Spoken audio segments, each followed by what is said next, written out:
Right, welcome back. You are watching Sunday edition. Many thanks for staying with us. And I mentioned earlier, let me just have the pleasure to introduce the guests I have on set today. My immediate left, Professor Oweri Tumbo. He is a governance expert. Thank you for coming in. How was your morning? Thank you for having me. My morning was cool. Yes. We have Yusuf Ali. He is an aspirant under the Jubilee banner. Yes, good morning. Good morning to you. You're great. Great. Yes, and finally, our resident analyst, Dismas Mokua, political analyst. I am sitting in for Ben Kitili, who is unable to make it today, and it's a good thing. At least today we are observing the two-thirds gender rule that really is on this show. But thank you very much, gentlemen, for coming in.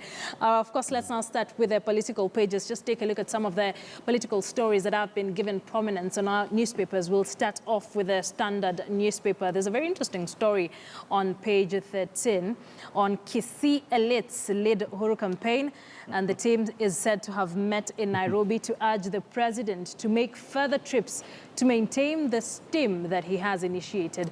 Gentlemen, remember that Kisii has been named as a swing county by the Jubilee team. They believe that this is no longer the opposition zone if we go by how they voted in 2013.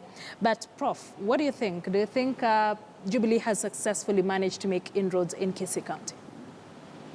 And of course, both Kisii and Nyamira counties. Yes.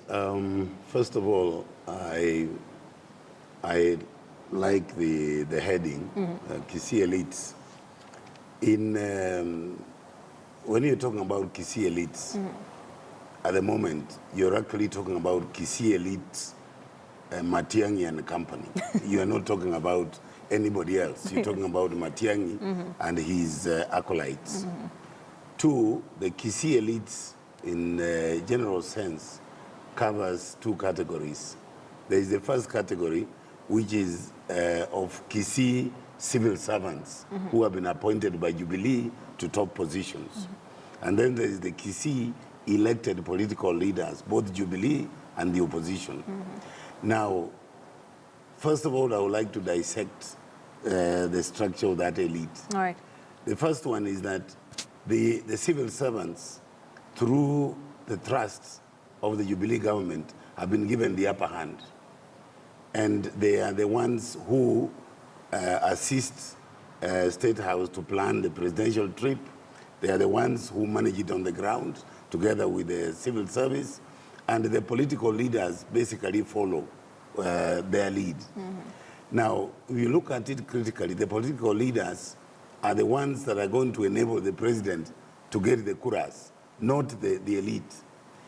When, for example, last time the president was visiting Kisii, Minister Matiang'i pleaded in public that if you don't vote for Jubilee, I'll lose my job. As if it is those people who had put him in that job. It is the president who had put him in that job. So it was actually the president to plead for Matiang'i to the Kisii people. Secondly, you find that when we are talking about the Kisii elite, we are not talking about Kisii elite inclusively. We're talking about Kisii elite that supports Jubilee, the ones that they're talking about in the paper. And the truth is, the last visit by the president to Kisii County was probably the least successful of all the trips he's made there, largely because some of the venues, the audience failed to turn up. You take Magwagwa, for example. The president... That was the first stop. Yes. He reached there and there was basically nobody. Now, they went to the next stop. They basically had to spend time looking for people. If the elite, the civil servants, had allowed the politicians to mobilize people, the people would clearly have been at station by the time the head of state arrives. But the people, the civil servants, are hogging the political limelight. So what are you saying? Kisii remains an epic fail for Jubilee? Extremely.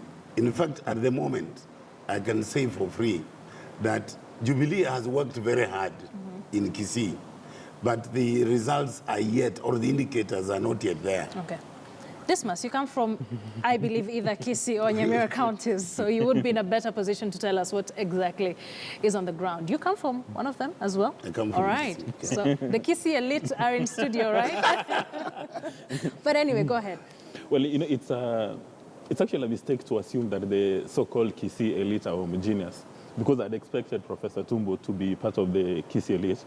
He's a registered voter in Kisii. For me, I live and work in Nairobi, so I'm remotely associated with Kisii.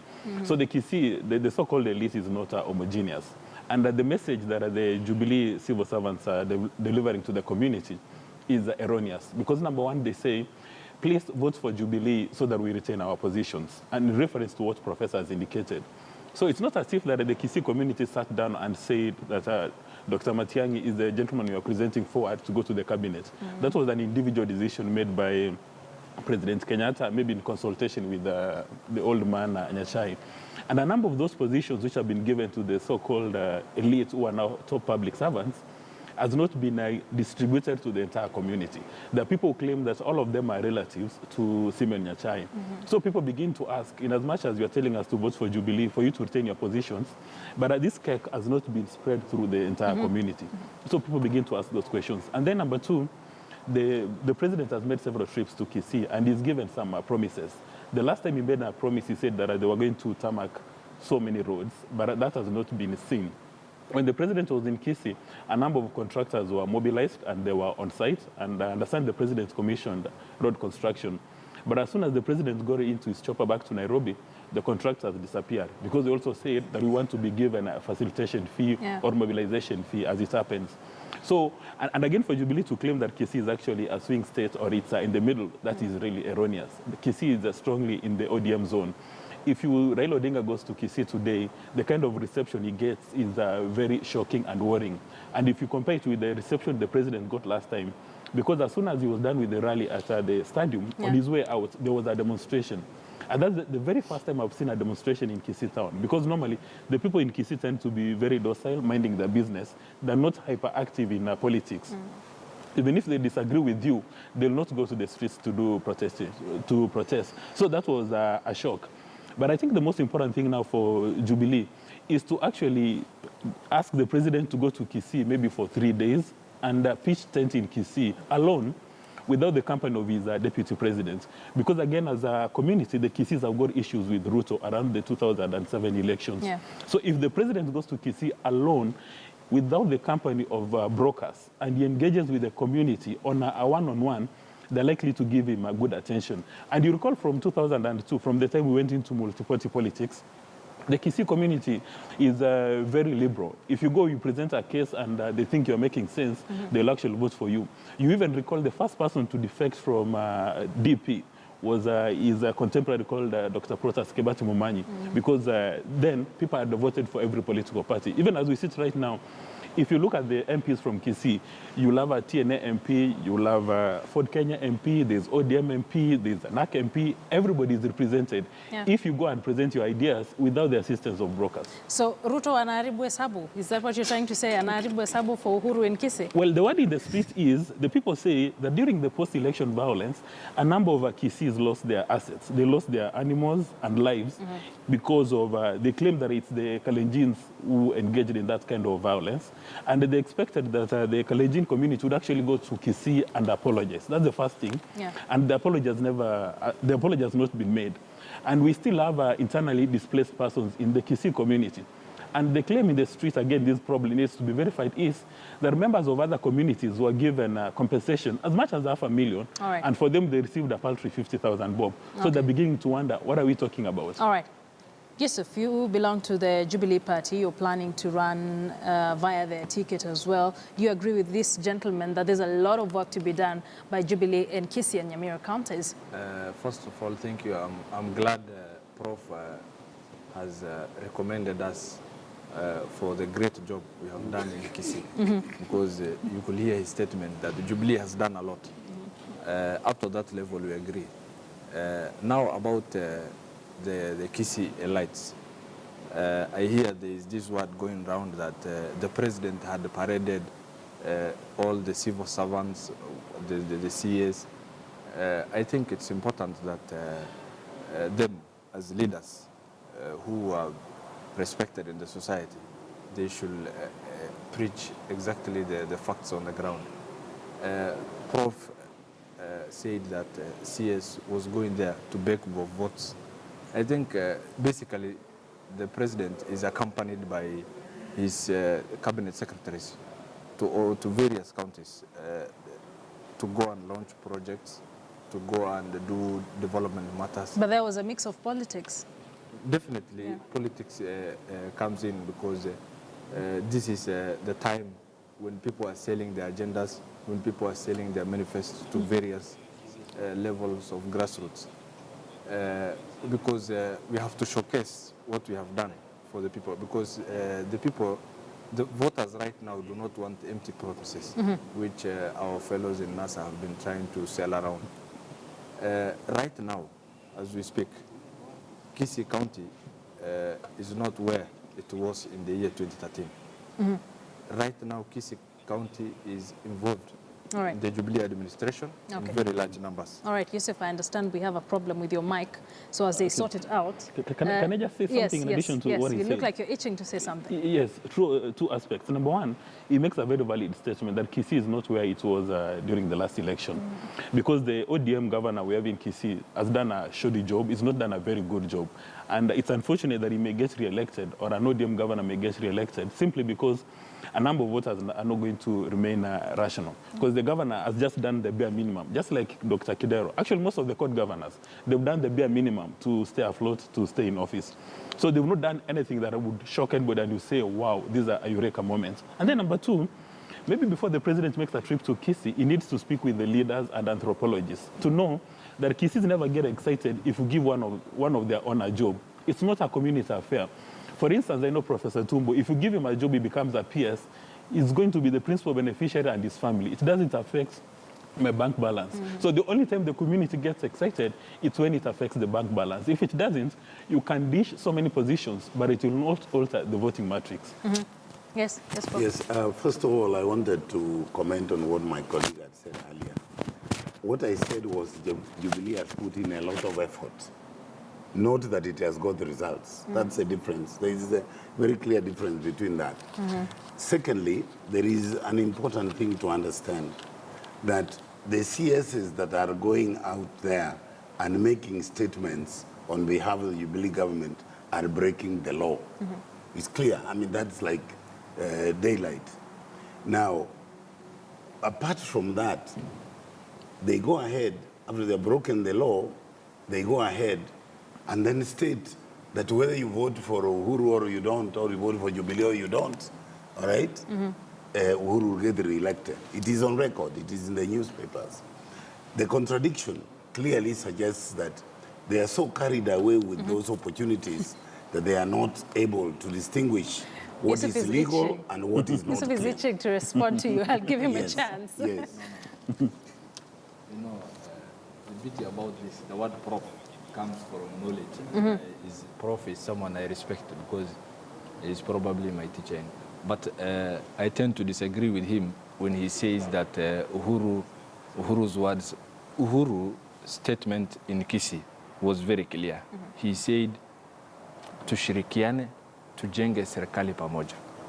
And if you look at Kisii county government, as Mr. Dismas had said, that the administration and the ODM governor has failed. And it's not only in Kisii. If you look at, they had the majority in terms of governor numbers, but they have failed.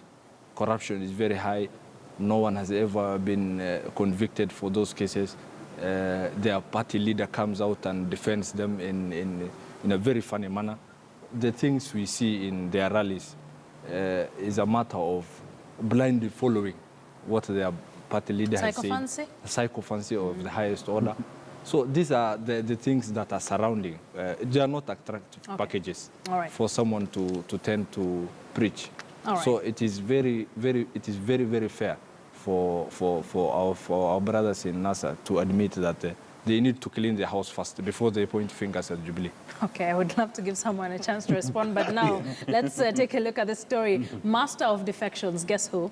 Kitutu Chache, South Member of Parliament, Richard Onyonka, has once again defected from ODM to Ford Kenya. And he says that he does not regret his decision because he thinks ODM already has a list of preferred candidates. Remember, this is the man we saw a few months back defect from Jubilee to ODM and publicly apologize to ODM leader and members of the party for being away and saying that sasa nimerudi nyumbani. But now seems like nyumbani is not as homely as he expected. What is happening to this one Kisii leader?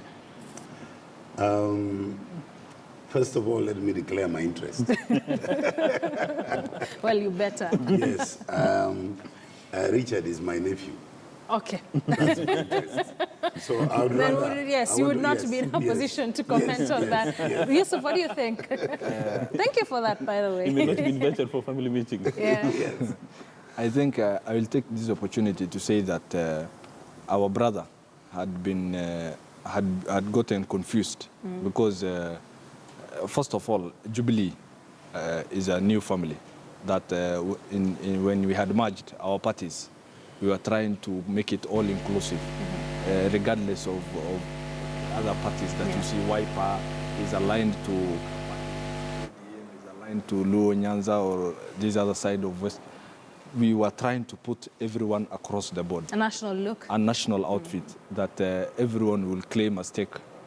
The brother, I think he got confused in the process because I will say he got confused, but this is a new family that we are trying to grow. And we definitely have a few hitches because the interest varies from one region to the other. So since he had not placed himself well, now he has realized that with time, these fellows had already planned that the moment he had exited the house, because they are very good in planning to fail. So he does not want to be part of the failure, probably. Okay. So it is time that he sells the proper manifest. He has seen what Jubilee administration has been doing in this region at large.